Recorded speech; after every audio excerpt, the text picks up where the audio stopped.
ये है talks news network और आप देख रहे हैं पॉलिटॉक्स, राजनीति का कच्चा चिट्ठा। भारतीय राजनीति के भीष्म पिता माने जाने वाले एनसीपी एसपी के मुखिया शरद पवार ने केंद्रीय गृह मंत्री अमित शाह को पद की गरिमा कायम रखने और मर्यादा में रहने की सलाह दी है। बीते दिनों अमित शाह ने शरद पवार पर कुछ टिप्पणियां कसी थी।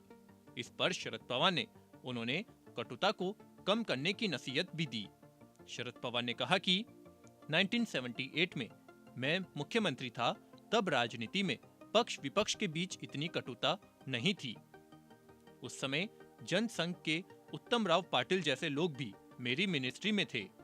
इसके बाद जब वाजपेयी प्रधानमंत्री बने तो उन्होंने मुझे आपदा मैनेजमेंट अथॉरिटी का अध्यक्ष बनाया था। मेरे विपक्ष में होने के बावजूद उन्होंने मुझे जिम्मेदारी दी थी। पवार ने शाह पर तंज कसते हुए कहा कि इस देश ने कई बेहतरीन गृह मंत्री देखे हैं, लेकिन उनमें से किसी को भी अपने राज्य से बाहर नहीं निकाला गया।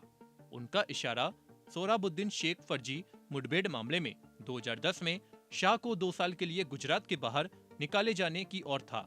हालांकि 2014 में शाह को सभी आरोपों से बरी कर दिया गया था।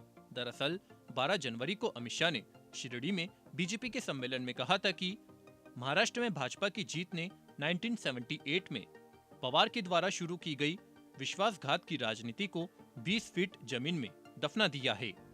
उन्होंने यह भी कहा था कि शरद पवार इतने साल किसान नेता रहे, देश में मंत्री रहे, राज्य के मुख्यमंत्री रहे, किसान की आत्महत्या से महाराष्ट्र को मुक्त नहीं करा पाए।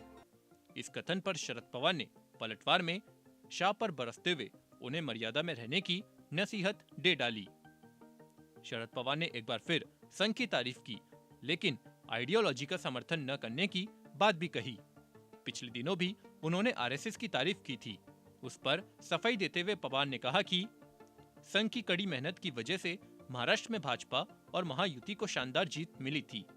संघ के लोगों ने कड़ी मेहनत की और उनसे हमें सीखना चाहिए। वे जिस तरह से उनके लोग मेहनत करते हैं, वह उनका समर्थन करते हैं।